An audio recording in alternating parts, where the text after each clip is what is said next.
Tonight, a woman in St. John's is calling on government to help her husband escape Gaza. That story, and a pilot program to ease the high cost of medical air travel aims to give hope to those living in remote areas. Campgrounds and parking lots to trails in Gros Morne National Park are packed. The nature, the friendliness, the food. This is a great place to have fresh cod. I'm Colleen Connors, and I'm going to talk about tourism in this part of the province. That's coming up. This is CBC Here and Now.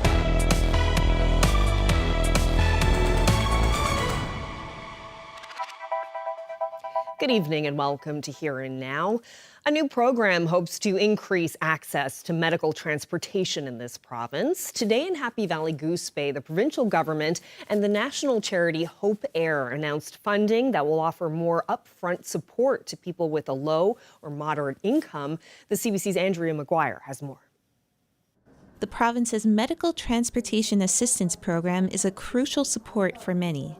In Labrador and the Northern Peninsula, it's especially indispensable. Labrador Affairs Minister Lisa Dempster says that's where over 50% of the program's applicants live.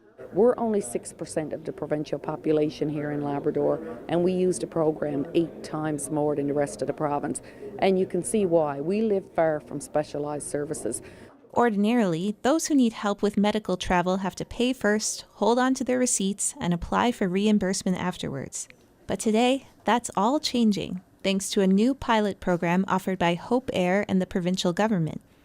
Now, any patients with an annual household income lower than $70,000 a year can avail of upfront support, including coverage of flights, accommodations, and meals. The program will also help book all that travel at no cost to patients. Dempster says it's a game changer. And I believe very much in my heart that the partnership that we have done today will save lives of residents who need to access specialised health care that maybe otherwise could not have. Hope Air's director for Atlantic Canada says the charity lobbied the province to help create the new program, in part because demand for Hope Air's support has grown so much in recent years. So just 2 years ago, we saw over 100% increase in demand for our programs. The following year, we saw a 40% increase. So the ability to keep pace with the demand was a challenge at times, to have the funding to be able to do that. Now, this partnership will provide Hope Air with a more sustainable source of funding. Getting them that upfront coverage of cost means they will attend those appointments, which means they will have better accessibility to healthcare, which means better health outcomes and better use of our health resources as well. So this is a real win, not just for Hope Air, but for the people of the province today. Although the upfront coverage is for households below the $70,000 threshold, those with higher incomes are still eligible for reimbursement through the program. Andrea Maguire, CBC News, Happy Valley Goose Bay. In some other funding news, 3 Indigenous groups in this province are getting a big boost in federal funding to help promote cleaner energy. The Shahajit Innu First Nation, the Mushwa Innu First Nation, Halibu Mi'kmaq First Nation will receive more than $11 million in total from the Low Carbon Economy Indigenous Leadership Fund. The money will go toward purchasing and installing heat pumps in community-owned homes. In a statement, Federal Minister of Environment and Climate Change Julie DeBrusen says the funding recognizes the leadership and the important work of Indigenous peoples to preserve the environment. Well, a St. John's woman is calling for urgent action to help her husband leave Gaza. As the war continues and aid distribution remains sparse, Alexandria Alden says they have no idea if or when her husband's application will be accepted. The CBC's Abby Cole has that story. Like many modern couples, Alexandria and Dieb Alden met online. They hope to be together in person to get married, but Dieb Alden lives in Gaza, and the war has kept them apart. For a year, they have been trying to get the documents needed to evacuate. As recent as last week, I asked, what's the timeline? And they just said, there is no timeline. So there's no idea when they'll actually facilitate an evacuation. So right now I'm waiting on either Global Affairs Canada or the Immigration Office to approve like a travel document. And then hopefully he'll be able to actually leave at that point.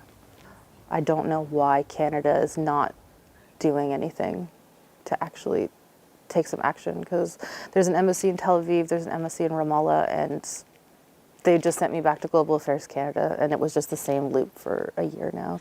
As Israel and the United States continue ceasefire discussions, aid distribution in Gaza remains precarious, with many Palestinians risking their lives to access it. In a statement, an IRCC spokesperson said that Gazans can apply for permanent residency in Canada, but that cases are considered on a case-by-case basis, and that processing times can vary. The spokesperson also said that the closure of the Rafah border has made evacuations difficult, but that their priority is to unite families and provide a safe haven for Palestinians. Alexandria Alden said she hoped he could enter through Canada's Emergency Temporary Residency Program, but she was disappointed to find out that the program didn't accept the couple as family because they were in two separate countries when married. If you look at emergency programs from other countries to come to Canada as, say, like temporary resident, you don't need family to get here. You don't need like all these stipulations. It feels like a letdown to you as a Canadian citizen that was born here and like raised on like Canadian values of like we're peacekeepers and we help other countries, despite our own history of colonization. It's like shocking. Alden says her MP Joanne Thompson has been helping her, and she has an online petition with over 600 signatures calling for urgency. Abby Cole, CBC News, St. John's. The RCMP says a suspect has been identified in relation to the robbery at the Shed pub in Happy Valley Goose Bay late last week. Last Thursday, a masked man wielding a shotgun attempted to rob the bar, but ultimately left empty-handed. The RCMP say it has since identified the suspect and that he fled from police during an arrest attempt yesterday. In the interest of public safety, police did not pursue the vehicle. The suspect is now wanted on 9 charges, including assault with a weapon. One other news, Gros Morne National Park is packed with tourists this summer. Campgrounds are booked up solid. The hiking trails are crowded. As CBC's Colleen Connors reports, travelers are signing up early for the whole Newfoundland vacation experience. Well, on a gorgeous day like this, whether it's the start of the coastal trail, one of the campgrounds, or the parking lot for Gros Morne Mountain, this place is bopping this time of year. And that's a really good indication that there's a lot of people from away in Gros Morne National Park this summer. Parking lots are loaded with campers, cars, and SUVs. Restaurants are packed, and tourists can't stop bragging about the place. The nature, the friendliness, the food. This is a great place to have fresh cod and been eating that almost daily. The weather is beautiful. It for traveling is great because it's not overly hot. And just about everything about Newfoundland is worth it. And worth booking early. Parks Canada says visitation is up in Gros Morne this summer. Newfoundland has been on our list for a while. We planned this, I don't know, probably 5-6 months ago. I tried to book everything in last November, but ended up booking most of it in January, February. So we tried to book in early spring. So for Gros Morne, it was around April that we booked. April, yeah. And luckily we got a spot. The campgrounds are at 100% capacity, which happened about a month earlier than last year. This couple are staying at Lomond Campground, and they say it's really busy. I think it's amazing. The mountains, the cliffs, everything is gorgeous. Yeah. What do you think? I think it's beautiful. I mean, the mountains are just so sheer, you know. It's different from the mountains that we have back home. A lot more dramatic. And they took a year off to travel and say their site in Shallow Bay is also full. Definitely busy. So I think most campsites that we saw were booked. And a lot of people just kind of going on the same journey, I guess, that we're going on as well, yeah. For most people visiting the park, the top priority is hike, hike, hike. They stop by the visitor center for a map and some advice, and then head out to places like Green Gardens, the Tablelands, and of course, Gros Morne Mountain. Staff at the visitor center tell me they saw 8,000 people last month. That's a real indication that this is going to be one of their busiest summers in a long time. Colleen Connor, CBC News, Gros Morne National Park. 8,000 people. It's a lot of people. Well, staying on the West Coast, a new show happening in Bonne Bay this summer is celebrating history and hometown pride. The show is called Woody Point of View, and it combines storytelling, old photos, and lots of music to show how the area became a cultural hub in Gros Morne. CBC stopped by the old merchant warehouse for a look. Island born, rock solid, hear it in our song. It's 45 years of a love affair with Woody Point. It's a show to our town's roots and to its future. Well, currently there isn't anything of this sort happening in Woody Point. Island born, saltwater in our veins. I enjoy the performing of it, and I also enjoy giving a little bit of knowledge to some people who don't necessarily know where they're coming to. They'll leave with a sense of feeling connected to the place. I think they're going to learn more about our history, the resilience of the people that it has taken to weather many things down through the years, like the Great Fire of 1922, the loss of the car ferries in 1985, and just a snippet of life here, and how much the bay, the good and beautiful bay, which is what Bonne Bay means, how it has been the anchor that people have centered their lives around, and looking after each other as we've lived off the land and off the water.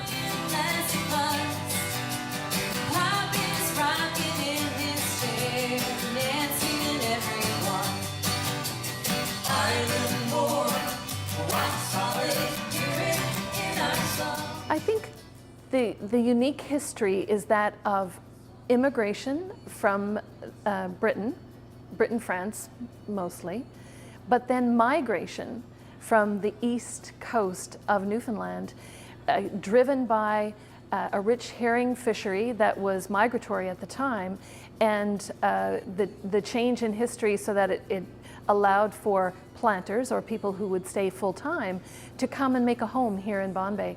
So that story is not that well told. This show celebrates that history. For some to stay, but with only the promise of a merchant's bay will set sail. So many people that come to this area, to Gros Morne, and pass by our door, literally thousands in the summertime, and they're looking for that deeper connection, that shared experience. They're looking to hear from locals and to hear our story, and that's what they'll take away, and I think they'll remember the show fondly and have a deeper connection with Woody Point.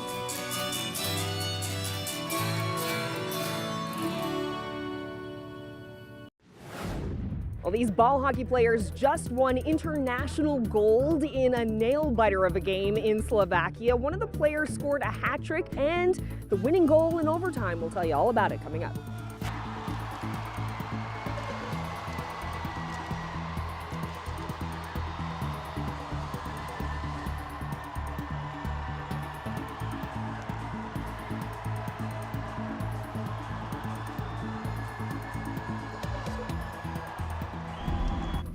Well, the temperatures are starting to warm up out there, parts of central into the mid-20s this afternoon, and they are just going to climb, especially up across Labrador. As we head through the next several days, we'll really start to feel that heat as we head through Wednesday and into Thursday, and then by the time we get into the weekend, Labrador taking the majority of that heat, and really into next week as well. You'll see temperatures likely into the 30s. That's certainly a possibility.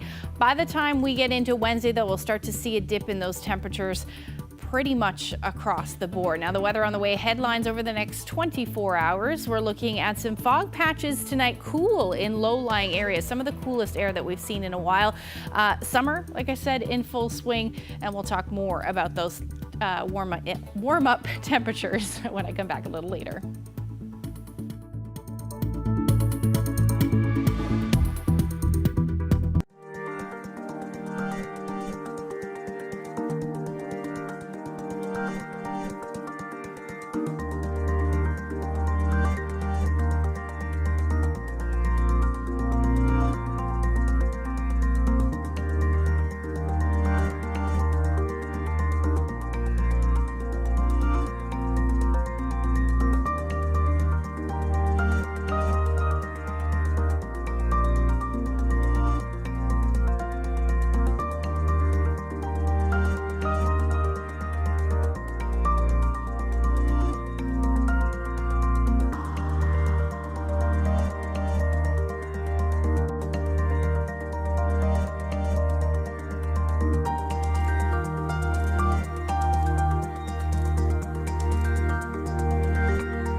Fresh off the plane from Slovakia, these ball hockey players are celebrating a major international win.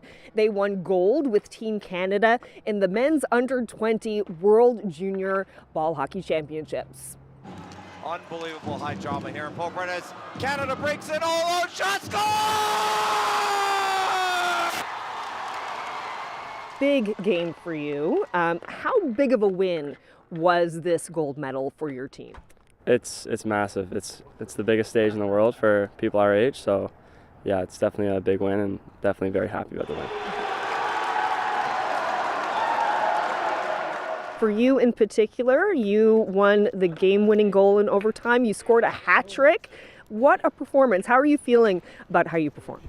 Yeah, I'm feeling really good. I thought it was a good game from not just myself but the whole team. You know, we really fought through and hustled out a nice win. So that's good. It was unbelievable. It was the biggest win of my life so far. Where you can't really put it into words. It was unbelievable.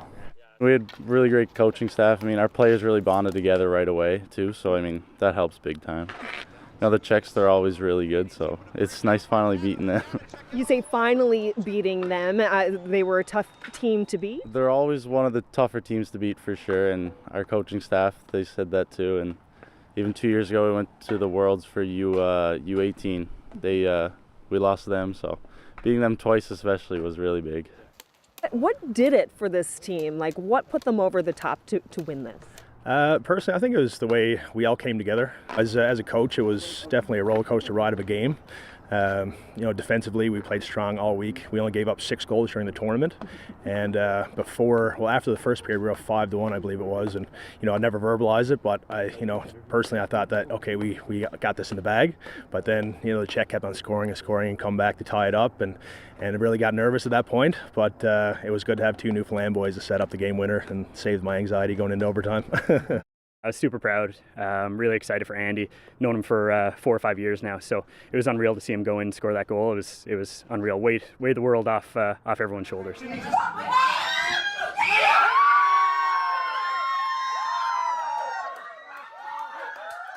saw the video of the family reacting. Yeah. What did you think when you saw that? Yeah, I was pretty fired up. All my family was there.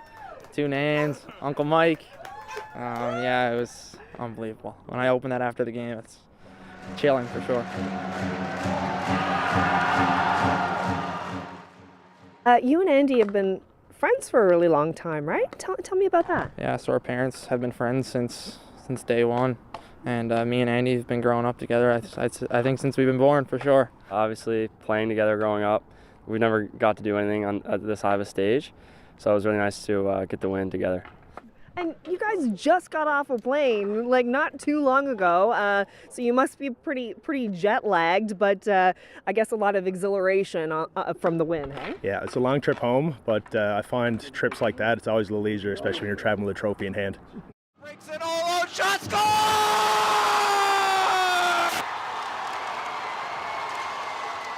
How long do you think you're going to be talking about this game and this win? Forever. I think I'll be telling my kids about this one. Definitely for a while, yeah long that's time. amazing. Thanks, guys. Thank you.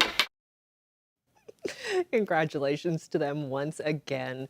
Well, now to some news from the courts in Ontario about the owner of an airport in Western Newfoundland. Carl Diamond bought the airport in Stephenville 2 years ago, but he didn't repay Matthew Popple, a lottery winner who loaned him money to help finance the deal. Now the court has decided Diamond owes about $2 million. The matter moved to court in Ottawa today, where a judge granted Popple's request to have the Newfoundland judgment enforced in Ontario, where Diamond lives. Diamond told the court that repaying Popple has always been a priority, and a new investor is in the wings to come on board and settle the debt. But Popple's lawyer said the business terms of that potential deal don't pass the smell test. The Stephenville airport shut down more than a month ago after Newfoundland Power pulled the plug on electrical service because of outstanding accounting issues.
And the beautiful weather continues, Ashley, and more heat is on the way, right? That's exactly what the story is, really. So if you don't like the heat, you're really not going to like this forecast. But those of you that love it, you'll be very happy. Taking a look at what's happening right now, we're starting to see some of that warmth through Central. 25 degrees right now in Badger, 23 in Deer Lake. A tiny little bit of humidity out there, especially east. St. John's is 19 degrees right now, but it feels like 22 with that humidity, and nothing up across Labrador. But your temperatures are in the upper teens, low 20s. That is where most of the heat will be concentrated as we head through really the next week or so. Into next week, parts of Labrador are going to see those very mild temperatures. This afternoon, we saw lots of shower activity along southern areas of the island, and everything cleared from west to east. Starting to do so now in the east, still lingering.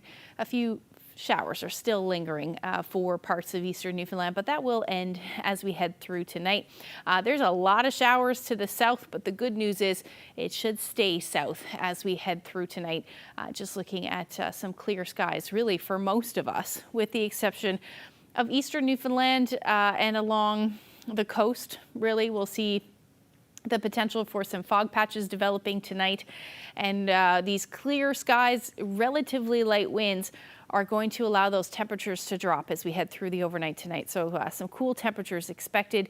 But other than that, really not a whole lot of weather to talk about. We may see some lingering showers for along the northeast coast by the time we get into tomorrow morning, but that will be it. So temperatures will sit in the single digits, especially for low-lying areas. Otherwise, between 10 to 11 degrees. Again, those light winds. Winds for the north coast, a little breezy. Out of the west, somewhere between 20 to 40 kilometers per hour. And coastal areas of Labrador are going to see your temperatures between 10 to 12. Coolest across the Big Land will be for the west coast, or the west rather, at 7 degrees overnight tonight. As we head through the day tomorrow, the fog will retreat back to the coast.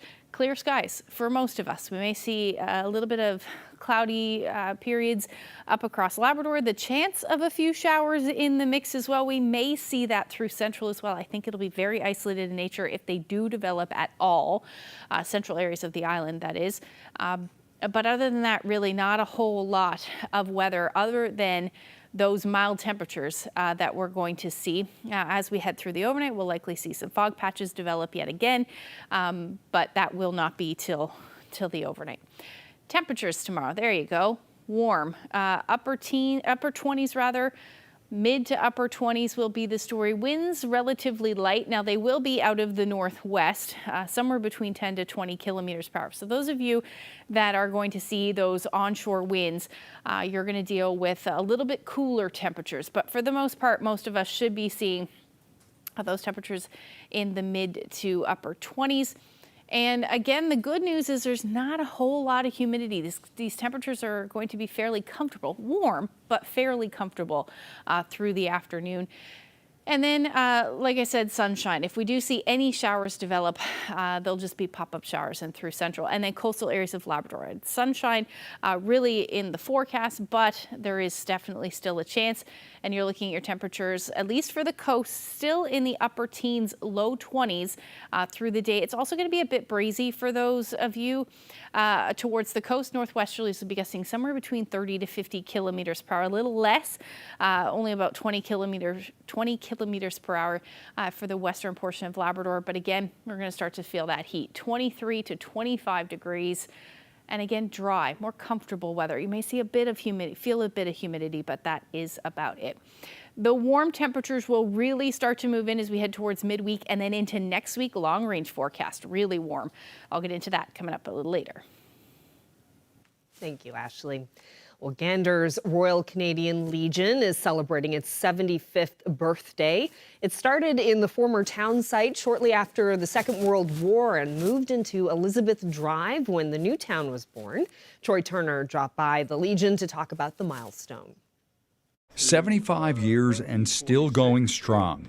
Branch 8 of the Royal Canadian Legion continues to serve the veterans and the community. It was hard after COVID to bounce back. We bounced back. We're not probably as big as we were before COVID, but we've bounced back quite well and we're holding our own. So I think it's really great we've made it to 75 years, and I hope we keep on going. The Legion opened a few years after the Second World War, where Gander played a pivotal role as a ferry command center, providing a jumping-off airport for warplanes being ferried overseas. Gander was always a big military town, so I think that carried us through for quite a while, especially in the Second World War when it was ferry command here, and there was a lot of vets settled here, and there's a lot of people from Gander that served. During 9/11, the Legion helped stranded passengers with volunteer efforts and a place to sleep. Now, it continues its service to veterans and the community. We're not restricted to military membership. Anybody can join the Legion now. So we hope that's going to carry us forward with our membership, etc. We also open up more to functions, etc., such as the come from away dinners we do. So that's contributing quite a bit to keeping us going. I really do think it's an important institution in the community.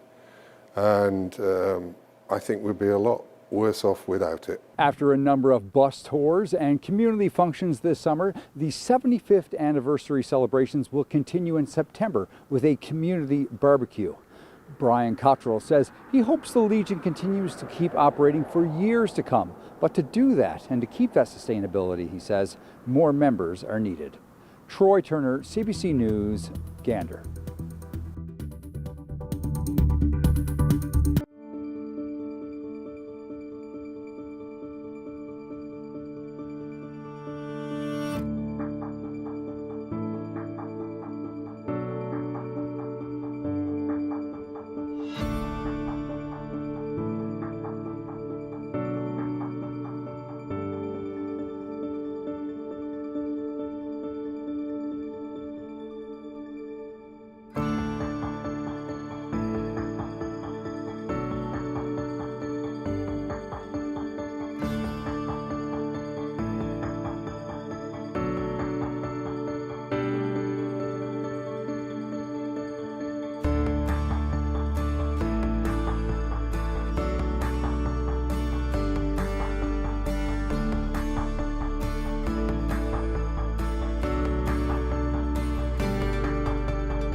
In 1964, we were granted a license for our second, but now primary production center in St. John's. CBNT just went on the air on October the 1st of that year from temporary quarters on Water Street West and continued there until March 1966 when the big move took place.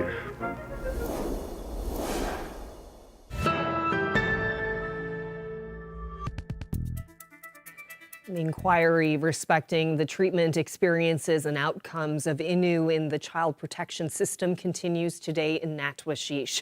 Earlier this week, the commissioners heard from Innu elder George Gregoire. In the 1990s, Gregoire was the director of an alcohol and drug abuse program in Davis Inlet. He told the inquiry about his time in that role and what he learned about what does and doesn't work for people with addiction issues. To work with young people wasn't the problem.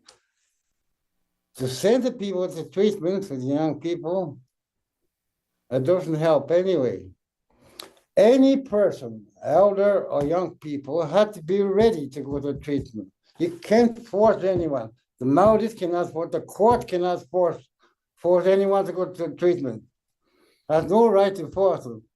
They have a right. They have to make their own decision. If it's time for themselves to help themselves, then they are ready.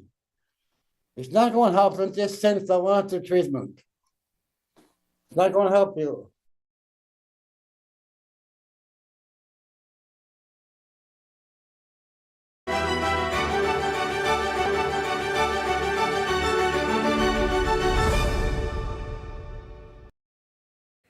Well, today marks 1 month to go until the Canada Games. Crews are busy putting the final touches in place and getting ready to welcome over 4,000 athletes and coaches from across the country. Kim Keating is with the Games Host Society. She spoke with the St. John's Morning Show about the final preparations. But, the overall excitement and mood is fantastic. And just the tremendous support that we've been getting from the community has just been phenomenal, quite frankly. So, 30 days out, we're super excited. We're really in great shape, actually, in particular with the venues. We're kind of in that, I'm kind of my final punch list phase in terms of last minute things, actually, that really can't be done until, we're closer to athletes actually coming. We're doing a lot of what we're calling beautification, so some cleanup, some landscaping, and just some final touches on some of the facilities. So we're actually in a really good place, and super excited to welcome the country in 30 days. Everyone's so excited to come to Newfoundland and Labrador, and experience our amazing culture, check out, different activities that will be happening outside of the, just the metro region, sorry. So it's just so much more than just the competition. We hear from the athletes that we have currently engaged on our journey to, to give us feedback. It's the memories, it's the friendships, it's the pin trading. It's also a platform that many of the athletes will, use to, excel in their careers. You see so many Olympic alumni and others who play in other areas of sport. That Canada Games was truly a platform by which they were able to, build their sport career. So it's just such a well-rounded experience. It's just amazing how sport can bring us together, as a country, to really celebrate, not only our region, but, Canada in general. I think people are just really looking for that positivity and optimism and unity to bring us all together. So it's going to be a super exciting time.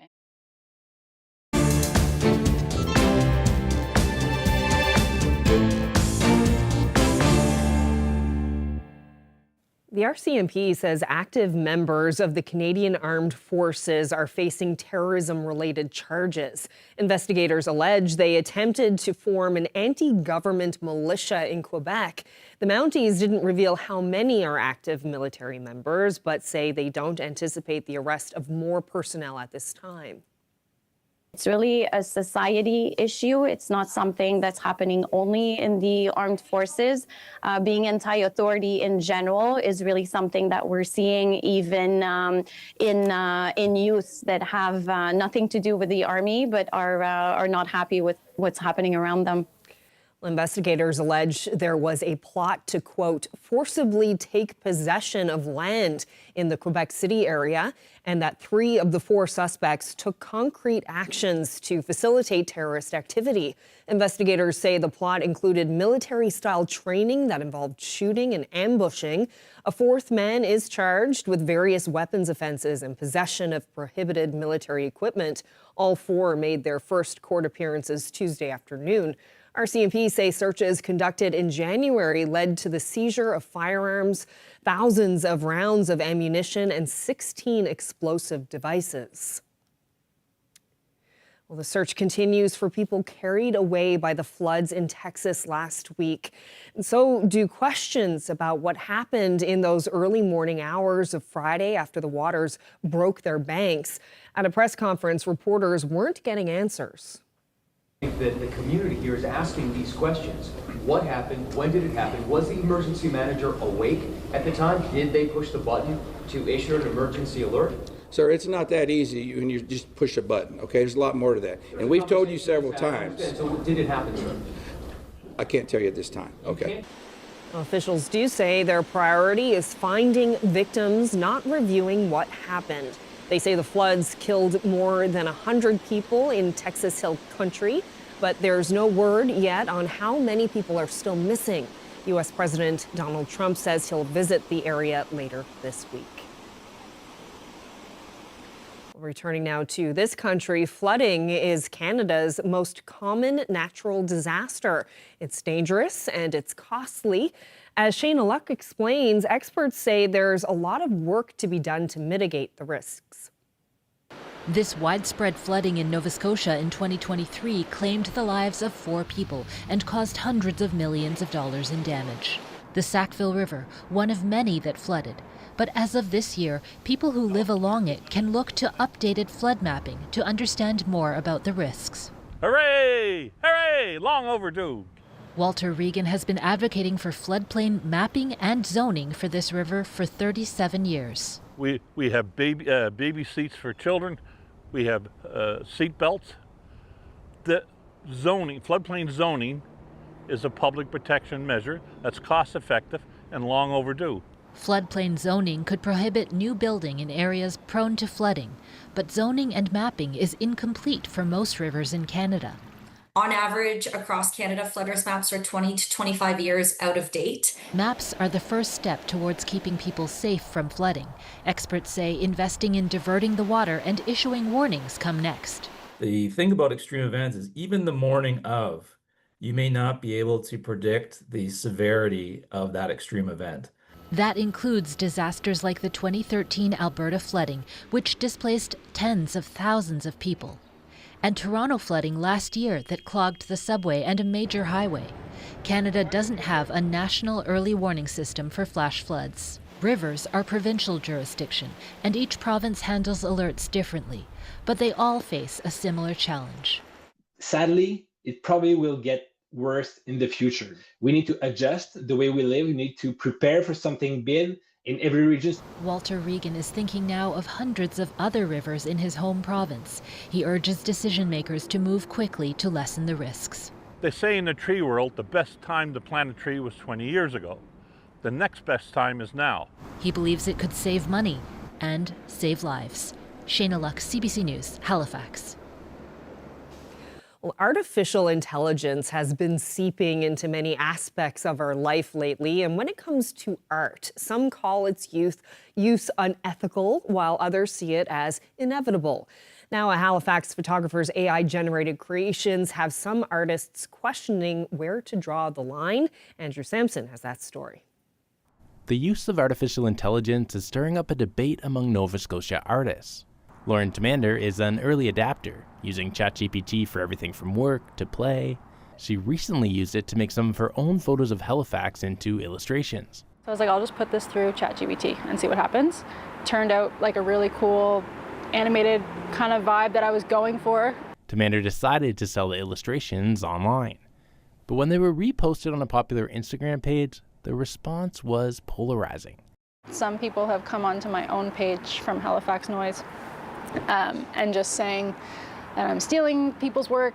I mean, I don't see it that way because It is my picture that you can see there. Large language models like those used to build ChatGPT are trained by mining large data sets that include the creative output of artists, often without their consent.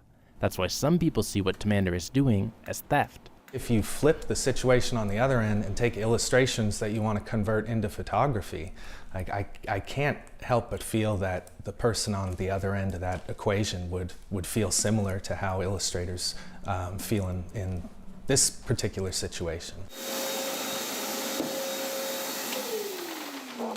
He's someone who takes pride in doing everything by hand. He draws illustrations on his iPad, but then painstakingly prints the work himself using a homemade tabletop press. Much of this work is for musicians like the Arkells. If they'd used AI to transform a photograph into an illustration, he would have been out of a job. And I think to replace that with AI and to remove that person from the process is totally unethical. But others say the tech may open up new possibilities. I think AI is a tool, and tools are only as good as the people who use them, and they're only as interesting as what's made with them. How AI will affect art in the future is an open question. Tamander believes that as the technology develops, it will be prudent to get acquainted with how it works. But McCaskill worries about what may happen if we lose sight of what makes art so valuable in the first place. Andrew Sampson, CBC News, Halifax. Well, if you get a call from your bank warning you about a possible scam, you might want to hang up. As Sophia Harris reports, fraudsters posing as bank investigators are stealing millions of dollars from unsuspecting Canadians. Hello? Melissa Plett says there was nothing suspect about an apparent call from her bank. The caller sounded professional. The phone's call display showed RBC. It was very, very, very, very well executed. The caller said someone was trying to steal money from her account. He directed Plett to log into her RBC banking app and follow his instructions to safeguard her cash. After the call ended, Plett discovered almost $15,000 had disappeared from her account. She says RBC refused to reimburse her. For you to finally have a little bit of a savings account and it just to be gone, it's like, I'm gonna cry now. It's just, you just feel helpless. Plett is one of many victims of the growing bank investigator scam. So far this year, the Canadian Anti-Fraud Centre heard from 677 victims of the fraud and tallied $11.7 million in losses, close to double the amount in the same period last year. Well, what are you saying? The actual numbers are likely much higher. Right now, you are connected with the fraud department. 2 weeks ago, this reporter got the call. The scammer knew my full name and bank and used spoofing technology to make the bank's phone number appear on my call display. I feel this is a scam. I'm a reporter with CBC News. Hello? If they have personal information, then it makes it believable, right? You know, victims are seeing a number on the call display that they trust. Even so, sometimes banks hold the victims responsible and refuse refunds. The thing is, people were tricked. This consumer advocate says Canada needs to adopt stronger regulations to ensure victims of the fraud get their money back. They shouldn't be held liable. We have to take into consideration these kind of scams are very elaborate. Ottawa says it's exploring stronger protections for fraud victims. RBC says it works hard to combat fraud and takes customer complaints seriously. Okay. After CBC News reached out to RBC about Plett's case, the real RBC called her and said it's looking into it. Thank you so much. If you get a fraud alert call from your bank, experts advise you to hang up and call your bank back to make sure that's really who was calling. Sophia Harris, CBC News, Toronto.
for details. So here's what we've gathered from talking to local residents. I spoke with a renter who's facing eviction this fall. It is not for the weak of stomachs. What does it mean for you to be able to give that advice and to know that you've helped? Don't look down. If this is something that you didn't know about, let me tell you. Heather Gillis, CBC News, Happy Valley Goose Bay. St. John's. Corner Brook. Chatham, Innu First Nation. Grand Falls, Windsor. New West Valley, Newfoundland and Labrador.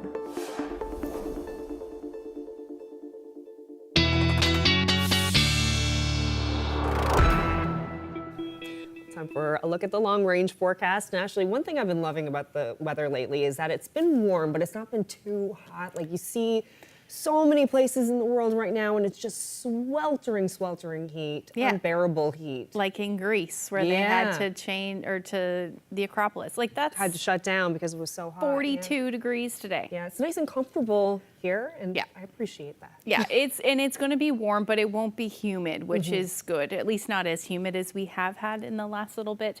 But the long-range forecast does look warm. Let's take a look at what's going on. The other thing, just to keep in mind, over the next couple of days, we don't have a whole lot of rain in the forecast, and with these dry conditions, the lack of humidity, we really have to be fire smart. So I'm sure the fire index is going to climb very quickly as we head through the weekend as well. So keep that in mind. But for our Thursday, most of us will be seeing some sunshine, a little bit of cloud cover to start the day though in the east. We may see a few pop-up showers, but I think they'll be very isolated in nature if they do happen on a Thursday. And then as we head into the evening hours, we may see a little bit more cloud cover move in for Lab West, but overall, we'll start to see that heat. Temperatures will be in the mid to upper 20s. A little cooler towards the coast, but still in the 20s, 22 to 24 degrees for Labrador now along the Strait and the Northern Peninsula. Temperatures will be in the teens, and that's all thanks to onshore flow. Across the island, we're looking at temperatures as well, somewhere in the low to, or mid rather to upper 20s through the day on Thursday. As we head into Friday, we'll start to see some more cloud cover move in for Lab West through the morning, some showers late day through the overnight, really, by the time this area of low pressure starts to move in. But for most of us through the day, other than that increase in cloud, again, temperatures are going to be mild. Late day, though, through the overnight, we will see those showers move in for the southwestern portion of the province, for southwestern portion of the island, rather. And again, I have the showers in there for those of you in Lab West through your Friday. Now, Friday night into Saturday, things are going to change. Temperatures will drop, and we're looking at the potential for some rain by the time we get through the day. So that's good news. However, FolkFest, it doesn't look like we're going to see great weather for Saturday, but things will clear out by the time we get into Sunday. For the most part, but the long-range forecast definitely showing temperatures cooling down, only in the teens Saturday and Sunday for St. John's and eastern Newfoundland. For central Newfoundland, you are also going to see some rain, but it'll be a little warmer. Temperatures will be in the 20s. They'll linger into Sunday morning and then clearing skies for central western Newfoundland. You'll see that sunshine much earlier and your temperatures rebounding quite nicely as well into the 20s. Then for Labrador, there is the heat. Temperatures will be in the upper 20s, potentially even reaching the 30s by the time we get into Monday and Tuesday. Going to keep an eye on that, but plenty of sunshine. Western Labrador, you're looking at a few showers for Friday. Otherwise, sunshine and warm temperatures. Our weather photo of the day taken in St. Anthony. This is a great photo of, isn't that beautiful? Gorgeous. Sunset, it's over Fishing Point. Paul shared that shot with us. If you have any weather photos you'd like to share with us, do that by emailing nlphotos@cbc.ca. Oh, that is stunning. What a gorgeous sunset. Thank you so much for that, Paul. And what a forecast for Labrador. My goodness. Hot. Hot and sunny. And you stay by the water. Yeah. And you mentioned, because we were talking about this briefly last night, and you mentioned that it might not be super humid at least. That's the good news. Yeah, it'll be a little bit more comfortable. I mean, it'll definitely feel warmer, but it won't be that humid, muggy air that we've been dealing with. Yeah, you want the sunscreen. Yes. Watch out for the pets. Lots of that, yes, for sure. Okay, well, that's it for us. Thank you so much for spending part of your evening with us. Good night.